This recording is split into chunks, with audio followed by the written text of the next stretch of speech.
मित्रों, पुराने लेबलों वाली यह चातुर्वर्ण व्यवस्था बहुत ही घिनौनी व्यवस्था है, बहुत घृणात्मक लगती है और मेरा रोम रोम इसके खिलाफ विद्रोह भाव रखता है। लेकिन चातुर्वर्ण का मेरा विरोध सिर्फ भावनाओं पर ही आधारित नहीं है। मेरे पास इससे अधिक ठोस आधार भी मौजूद है जिन पर मैं पूरा विश्वास करता हूँ। इस आदर्श का अच्छी तरह से निरीक्षण करने पर मुझे पूरा विश्वास हो गया कि सामाजिक व्यवस्था की दृष्टि से चातुर्वर्ण अमल करने के लायक ही नहीं है, हानिकारक है। यह बुरी तरह से नाकामयाब साबित हुई है। व्यवहारिक दृष्टि से भी चातुर्वर्ण ने समाज में ऐसी कई कठिनाइयां पैदा कर दी है जिनकी ओर इसका पक्ष लेने वालों ने कभी विचार ही नहीं किया। जाति के नियम वर्णों वाले नियमों से बुनियादी तौर से अलग हैं। ये नियम केवल बुनियादी तौर पर अलग नहीं हैं, बल्कि बुनियादी तौर पर एक दूसरे के खिलाफ भी हैं। जाति व्यवस्था कथित गुणों पर आधारित है, जबकि वर्ण व्यवस्था कथित योग्यता पर आधारित है। लोगों ने अपनी योग्यता का प्रमाण पत्र दिए बिना सिर्फ जन्म के आधार पर ऊंचा स्थान प्राप्त कर लिया है। आप उन्हें इस ऊंचे स्थान को छोड़ने के लिए मजबूर कैसे करोगे? जन्म के आधार पर किसी व्यक्ति को मिले निचले स्थान को उसकी योग्यता के अनुसार मिलने वाले स्थान को माने। आप इसके लिए लोगों को कैसे मजबूर करोगे? उसके गुणों के आधार पर स्थान व सम्मान देने के लिए लोगों को कैसे बाध्य करेंगे? ऐसा करने के लिए पहले आपको जाति प्रथा को खत्म करना होगा, तभी वर्ण व्यवस्था लागू की जा सकेगी। आप जन्म पर आधारित 4000 जातियों को योग्यता व गुणों पर आधारित 4 वर्णों में किसी तरह से सीमित कर सकोगे। चातुर्वर्ण की हिमायत करने वालों को सबसे पहले इस मुश्किल से जूझना पड़ेगा। यदि चातुर्वर्ण व्यवस्था को सफल बनाना है तो इस पहली मुश्किल को दूर करना पड़ेगा। चातुर्वर्ण व्यवस्था में यह माना जाता है कि समाज 4 स्पष्ट वर्गों में बांटा जा सकता है, लेकिन क्या यह संभव है? सिद्धांतों की दृष्टि से चातुर्वर्ण ग्रीस के दार्शनिक अफलातून प्लेटो के वर्ग सिद्धांत की सामाजिक व्यवस्था से बहुत समानता रखता है। प्लेटो के अनुसार प्रकृति से ही मनुष्य 3 वर्गों में बटा हुआ है, यानी प्राकृतिक रूप से ही मनुष्य 3 प्रकार के होते हैं। उनका मानना था कि कुछ लोगों में सिर्फ भूख व इच्छाएं ही मुख्य होती हैं। प्लेटो ने ऐसे लोगों को मेहनतकश और व्यापारी वर्ग में रखा।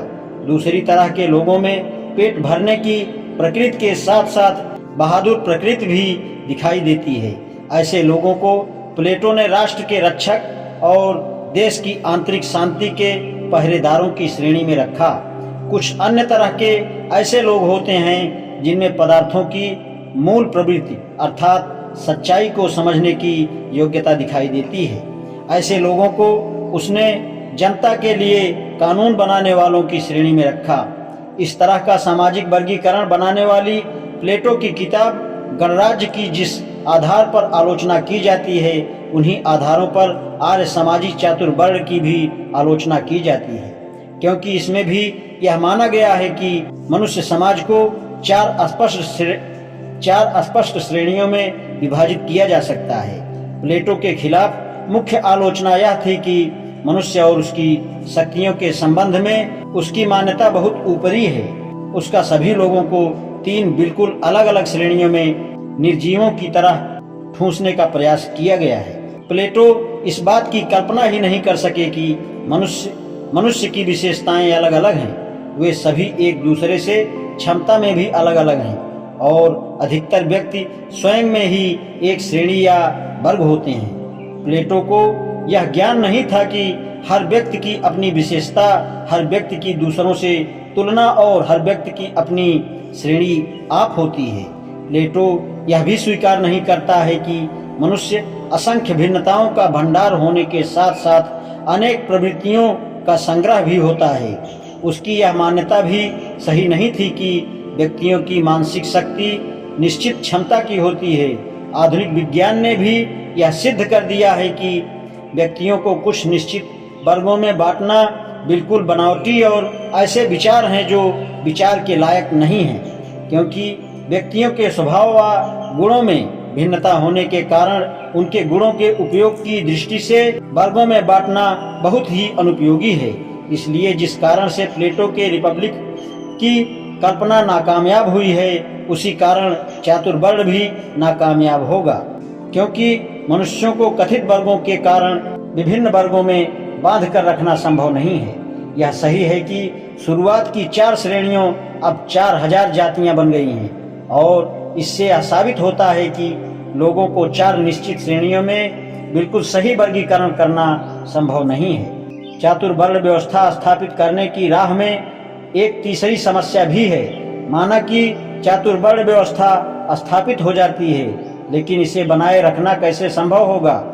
इसे सफलतापूर्वक चलाने के लिए दंड व्यवस्था लागू करना बहुत जरूरी है, जो नियमानुसार चातुर्वर्ण व्यवस्था बनाए रख सके।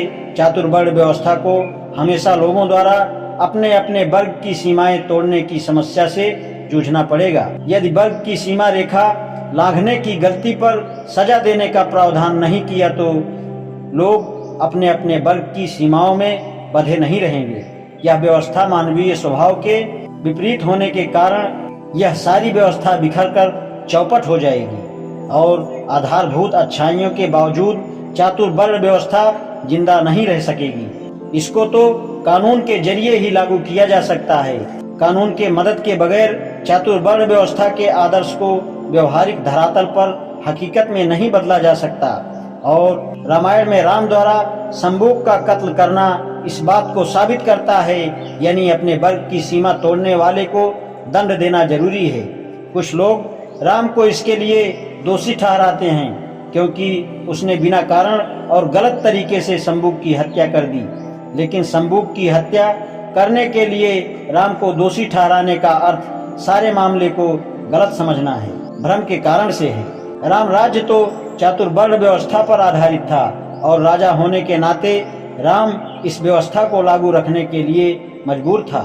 इसलिए शंबुक का वध करना राम का फर्ज था, क्योंकि जाति से शूद्र शंबुक अपनी जाति की सीमाओं को तोड़कर ब्राह्मण बनना चाहता था। यही कारण था कि राम ने शंबुक का वध किया। लेकिन इससे यह साबित होता है कि चातुर्वर्ण व्यवस्था को बनाए रखने के लिए कानून दंड व्यवस्था की ताकत का होना जरूरी है। इसके लिए सिर्फ दंड व्यवस्था ही नहीं, बल्कि मौत की सजा का प्रावधान भी जरूरी है। इसी वजह से राम ने शंबुक को प्राणदंड से कम सजा नहीं दी। यही कारण है कि मनुस्मृति में वेद को पढ़ने वाले शूद्र की जीभ काट देने और सुनने वाले शूद्र के कान में पिघला हुआ शीशा भर देने जैसी सख्त सजाएं देने का आदेश देती है।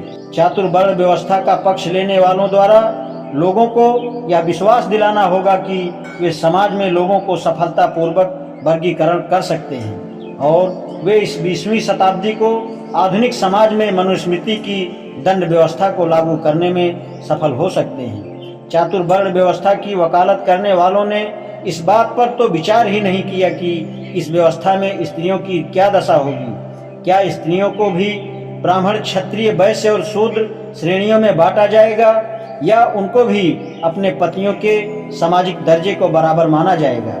और यदि शादी के बाद स्त्री का सामाजिक दर्जा बदल जाएगा तो गुणों के आधार पर समाज में किसी व्यक्ति का स्थान तय करने वाली चातुर्वर्ण व्यवस्था के कायदे कानूनों का क्या होगा? अर्थात क्या किसी व्यक्ति का दर्जा उसके गुणों पर आधारित होना चाहिए? यदि उनका वर्गीकरण उनके गुणों के आधार पर किया जाता है तो क्या वह वास्तविक होगा या नाम मात्र के लिए? यदि यह नाम मात्र होगा तो बेकार है, और फिर चातुर्वर्ण व्यवस्था के पक्ष लेने वालों को यह स्वीकार करना पड़ेगा कि उनकी व्यवस्था स्त्रियों पर लागू नहीं होती। यदि वह वर्गीकरण वास्तविक है तो क्या चातुर्वर्ण के समर्थक इस व्यवस्था को महिलाओं पर लागू करने के तर्कसंगत परिणामों को मानने व समझने के लिए तैयार होंगे? तब उन्हें स्त्रियों को पुजारी, पुरोहित और सिपाही के रूप स्वीकार करने के लिए तैयार रहना होगा। हिंदू समाज ने स्त्री को शिक्षिका और बैरिस्टर, वकील के रूप में स्वीकार कर लिए हैं, और अब समाज आदि भी हो चुका है। शायद आने वाले समय में समाज स्त्री को शराब बनाने वाली व कसाई के रूप में भी स्वीकार कर ले, लेकिन स्त्री को पुजारी और सिपाही के रूप में स्वीकार करने वाला व्यक्ति निश्चित ही बहुत बहादुर होगा, लेकिन चातुर्वर्ण व्यवस्था स्त्रियों पर लागू करने का यही तर्कसंगत परिणाम होगा। इन कई कठिनाइयों के बावजूद एक जन्मजात मूर्ख के अलावा कोई दूसरा समझदार व्यक्ति कभी भी यह विश्वास और उम्मीद नहीं कर सकता कि चातुर्वर्ण व्यवस्था फिर से जीवित हो सकती है। आज इतना ही।